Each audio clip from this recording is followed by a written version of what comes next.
নমস্কাৰ আপোনালোকক স্বাগতম জনাইছো আমাৰ শিক্ষামূলক ইউটিউব চেনেলটোলৈ ভিকেএনআইএল জিএনএম নাৰ্ছিং 2024-25 বৰ্ষৰ বাবে কেনেকৈ আপোনালোকে অনলাইন কৰি নিজৰ সিটসমূহ কনফাৰ্ম কৰিব পাৰিব সকলোবোৰ ষ্টেপ বাই ষ্টেপ জনাই দিম যেতিয়াই আপোনালোকৰ all Assam GNM nursing entrance এক্সামৰ ৰিজাল্ট ঘোষণা কৰিব তাৰ পিছৰে পৰা আপোনালোকে অনলাইনসমূহ কৰিব পাৰিব ষ্টেপ বাই ষ্টেপ সকলোবোৰ দেখুৱা হ'ব তো প্ৰথমে আজি আমি এক্সাম্পল হিচাপে 2023 বৰ্ষৰ 24 বৰ্ষৰ যেহেতু মেৰিট লিষ্টখন চাম কিমান সিট আছে নিশ্চয়কৈ ইয়াতে উল্লেখ কৰিছো 50টা সিট আছে এডিশনাল সিট আছে তো গোলাঘাট ডিস্ট্ৰিক্টৰ ক্যান্ডিডেটৰ বাবে কিমান সিট ৰিজাৰ্ভেশন থাকিব সকলোবোৰ ডিটেইলছত জনাম আপোনালোকে ভিকেএনআইএল জিএনএম নাৰ্ছিঙত যদি বা স্কুল অফ ভিকেএনআইএল স্কুল অফ নাৰ্ছিঙত যদি এডমিশন লম বুলি ভাবিছে তেন্তে বহুত কম খৰচত আপোনালোকে পঢ়িব পাৰিব 3 বছৰত আপোনালোকৰ খৰচটো একেবাৰে যেহেতু নিম্ন মানৰ হ'ব মই ডিটেইলছত ফিস ষ্ট্ৰাকচাৰৰ ভিডিও দি দিছো আপোনালোকে চাব পাৰিব বা আপোনালোকে অফিচিয়েল ওয়েবসাইটলৈ গৈও পিডিএফ খন ডাউনলোড কৰি গুটেই ফিস ষ্ট্ৰাকচাৰৰ উপৰি আপোনালোকে সকলো ডিটেইলছ জানিব পাৰিব থকা খোৱাৰ সকলো সুবিধা আছে তাতে আপোনালোকে ইন্টাৰ্নশিপো পাই যাব তো পঢ়ি থকাৰ লগতে প্ৰেক্টিকেলৰ সময়ত আপোনালোকে মান্থলি এটা ইনকামও কৰিব পাৰিব তো গভৰ্ণমেন্ট হয় নে প্ৰাইভেট হয় বহুতে খুদি থাকে যেহেতু ভিকেএনআইএল জিএনএম নাৰ্ছিং যেহেতু এনআইএলৰ আন্ডাৰত আহে সেই গতিকে বা বিবেকানন্দ কেন্দ্ৰ নুমলীগড় ৰেফাইনাৰী লিমিটেড বুলি থাকিব ফুল ফৰ্মত তো এখন হৈছে এখন প্ৰাইভেট ইনষ্টিটিউট তো ইয়াতে গভৰ্ণমেন্টৰ লগত ৰিলেট আছে কিন্তু মেইনলি প্ৰাইভেটে হয় কিন্তু আপোনালোকৰ খৰচটো একেবাৰে কম হয় তো খৰচটো কিয় কম হয় যেহেতু এনআইএলৰ ফালৰ পৰা আপোনালোকক সুবিধাসমূহ দিয়া হয় তো গোলাঘাট ডিস্ট্ৰিক্টৰ বাবে কিমান সিট আদাৰ ডিস্ট্ৰিক্টৰ বাবে কিমান সিট যোৱা বছৰখন চাই লওঁ এই বছৰ যেহেতু আপোনালোকৰ ইকুৱেল হ'ব তো গোলাঘাট ডিস্ট্ৰিক্টৰ কেৱল মাত্ৰ ৰিজাৰ্ভ থাকিব 10 বাই 12টা তো সেইখিনিটো নিশ্চিত থাকিবই তো অন্য কিমান থাকিব আমি ডিটেইলছত জনাম আৰু পিডিএফ খন প্ৰথমে চাই লওক তেতিয়া আপোনালোকে নিশ্চয়কৈ গম পাব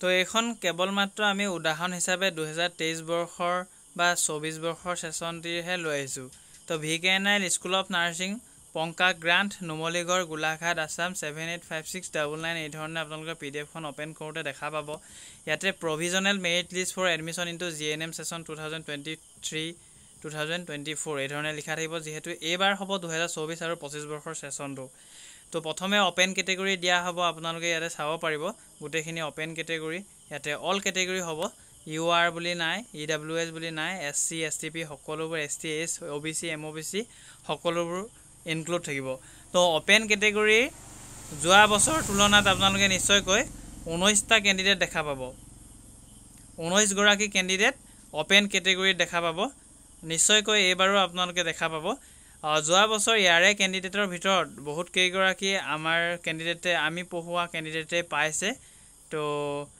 তেওঁলোকে যেহেতু সিট পোৱাৰ পিছত আমালৈ কন্টাক্ট কৰিছিলে বা ধন্যবাদ জ্ঞাপন কৰিছিলে তো এবাৰো যাতে আমাৰ ক্যান্ডিডেট সমূহ সিট সমূহ লাভ কৰে তাৰে শুভকামনা জনাইছো আৰু অনলাইন সমূহ যেতিয়াৰ পৰা ষ্টাৰ্ট হ'ব আপোনালোকে কৰি লবলৈ নাপাহৰিব আৰু যদি সিট পাই পিছলৈ কন্টাক্ট কৰিবলৈ নাপাহৰিব বা আপোনালোকে আমাক জনাব যে আমি সিট পালো বুলি তো গোলাঘাট ডিস্ট্ৰিক্টৰ যোৱা বছৰ চাব যোৱা বছৰত পাইছিলে ইউআৰৰ আপোনালোকৰ 3 ইফালে 4 5 6 7 8 গৰাকী পাইছিলে ইউআৰ মানে আনৰিজাৰ্ভ ক্যাটেগৰি 8 গৰাকী পাইছিলে ইডব্লিউএছ এগৰাকী এসসি এগৰাকী এসটিপি এগৰাকী পাইছিলে আৰু ওবিসি দুগৰাকী আপোনালোকে টোটাল 12টা ক্যান্ডিডেট ইয়াতে গোলাঘাট ডিস্ট্ৰিক্টৰ বাবে মুকলি কৰি দিয়া হৈছে বা তেওঁলোকৰ বাবে ৰিজাৰ্ভ থাকে কেৱল মাত্ৰ গোলাঘাট ডিস্ট্ৰিক্টৰ ক্যান্ডিডেটৰ বাবে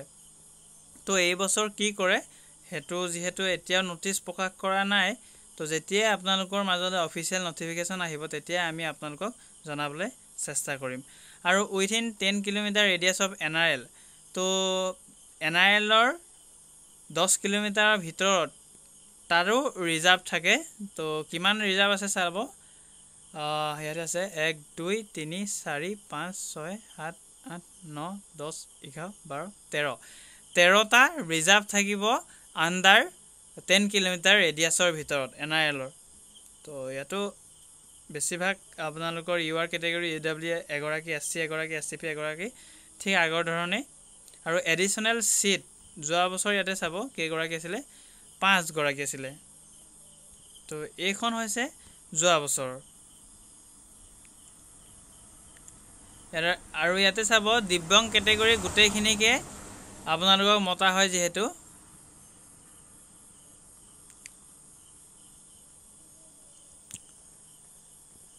আপোনালোকে এবাৰ VKNRLৰ অফিচিয়েল ৱেবছাইটলৈ গৈ গোটেইখিনি ডিটেইলছ চাবলৈ নাপাহৰিব। ফিজ ষ্ট্ৰাকচাৰ, হোষ্টেল ফিজ কি হ'ব, সকলোবোৰ চাব পাৰিব। অতি কম খৰচত আপোনালোকে GNM কোৰ্চটো কৰিব পাৰিব। ইয়াৰ উপৰিও আপোনালোকক কথা এষাৰ কওঁ, যোনখিনিয়ে GNMৰ বাবে GNM নাৰ্ছিঙৰ ৰিজাল্টৰ বাবে ৱেইট কৰি আছে, কেৱল মাত্ৰ ৱেইট নকৰি আপোনালোকে যদি বিচাৰে ANM কোৰ্চটো কৰি ল'ব পাৰে। তো ANM কৰাৰ পিছতো আপোনালোকে নিশ্চয়কৈ আপোনালোকৰ কৰ্মসংস্থাপন পাব। তো ANM যদি কৰাৰ পিছতো GNM কৰিম বুলি ভাবে, তেন্তে GNMও কৰিব পাৰিব। তো এণ্ট্ৰেঞ্চটো দিলেই হৈছে আপোনালোকে। ANMৰ যদি আপোনালোকে দিব বিচাৰে, তেন্তে অতি সোনকালে 7 ছেপ্টেম্বৰৰ আগত আপোনালোকে অনলাইনসমূহ কৰি ল'ব। তো 7 ছেপ্টেম্বৰৰ পিছত আপোনালোকৰ এই সুবিধা লাভ কৰিব নোৱাৰিব, বা আপোনালোকে এই বৰ্ষৰ অন্তিম সুযোগ হেৰুৱাই দিব। তো 7 ছেপ্টেম্বৰৰ আগত আপোনালোকৰ এই বৰ্ষৰ অন্তিম সুযোগ আছে। তো নিশ্চয়কৈ আপোনালোকে এই অন্তিম সুযোগটো এবাৰ চেষ্টা কৰক, নিশ্চয় সফলতা অৰ্জন কৰিব। BSc নাৰ্ছিঙত নাপালে কি হ'ল, D ফাৰ্মত পাব, বা D ফাৰ্মত নাপালে কি হ'ল, GNM নাৰ্ছিঙত পাব। GNM নাৰ্ছিঙত যদি নাপায় ANMতো পাব। তো কোৰ্চ যদি আপোনালোকে পঢ়া কমপ্লিট হৈছে, ANM ইজিলি ক্লিয়াৰ হ'ব। আৰু যদি ইবুকসমূহ লোৱা নাই, তো 7086697406ত কণ্টেক্ট কৰি ANM নাৰ্ছিঙৰ ইবুকসমূহ লাভ কৰিব পাৰিব। GNM নাৰ্ছিঙত যোনখিনিয়ে ইবুক লৈছিলে, তেওঁলোকে পুনৰবাৰ ল'বলগীয়া কোনো কথা নাই। যদি ফাৰ্ষ্ট এডিশ্যনখন লোৱা নাই, তেন্তে ল'ব পাৰে। যদি ছেকেণ্ড এডিশ্যনখন যদি লোৱা নাই, তেন্তে ফাৰ্ষ্ট এডিশ্যনখন ল'ব পাৰে। মানে এখন যদি লৈছে, তেন্তে আনখন ল'ব পাৰে। কিন্তু দুয়োখনেই যদি লৈছে, তেন্তে এখনো ল'বলগীয়া কোনো কথা নাই। তো এইটো নাম্বাৰত কণ্টেক্ট কৰি বা হোৱাটছআপ কৰি আপোনালোকে সুধিব পাৰে যে ANM নাৰ্ছিঙৰ ইবুকসমূহ লাভ কৰিব পাৰিম নেকি বুলি। তো নিশ্চয়কৈ পাৰিব। তো যিমান পাৰোঁ আপোনালোকৰ মাজলৈ সকলো আপডেট দিবলৈ চেষ্টা কৰিম। যেতিয়াই ৰিজাল্ট ঘোষণা কৰে, তেতিয়াই আপোনালোকক মই জনাই দিম। আৰু অনলাইনসমূহ কেনেকৈ কৰিব, আপোনালোকক নাম্বাৰটো যিহেতু ক'লোঁ, অনলাইনসমূহ আমাৰ প্ৰতিষ্ঠানটোৱে আপোনালোকৰ অনলাইনসমূহ কৰি দিয়া হ'ব, যাতে কাৰোৰে ভুল নহয়। অনলাইন যিহেতু আপোনালোকৰ VKNRL বুলিয়ে নহয়, দুলীয়াজান, ডিগবৈ গোটেইখিনিয়ে কৰিব লাগিব। সেই গতিকে আপোনালোকে আমাৰ লগত জড়িত হৈ আপোনালোকৰ অনলাইনসমূহ কৰি ল'ব পাৰিব। আপোনালোকে কেফেত গ'লেও আপোনালোকে কিবা এটা এমাউণ্ট ল'ব, আমাৰ টিমেও আপোনালোকৰ কিবা এটা এমাউণ্ট ল'ব। আৰু আপোনালোকে ক'তো নোযোৱাকৈ অনলাইনতে নিজৰ অনলাইনটো কৰাই ল'ব পাৰিব। তো যদি নেক্সট আপডেট আহে, নটিচ আহে, আপোনালোকৰ ৰিজাল্ট অতি সোনকালে আহি আছে, ৱেইট কৰিব। বহুতেই কমেণ্ট ছেকশ্যনত বা হোৱাটছআপত মেছেজ কৰি সুধিয়ে আছে যে ৰিজাল্ট কেতিয়া দিব ছাৰ। ৰিজাল্ট দিব এইটো উইকতে দিব, নহ'লে ছেপ্টেম্বৰ 1st and 2nd ডেটত দিব পাৰে। তালৈকেতো ৱেইট কৰিব লাগিব। তো অনলাইনসমূহ হ'ব নিশ্চয়কৈ। আমাক যদি আপোনালোকে কণ্টেক্ট কৰে, মই নাম্বাৰটো ক'লোঁ, সেইটো নাম্বাৰত কণ্টেক্ট কৰি আপোনালোকে জনাব পাৰে। তো নেক্সট ভিডিঅ'ত পাম। ধন্যবাদ।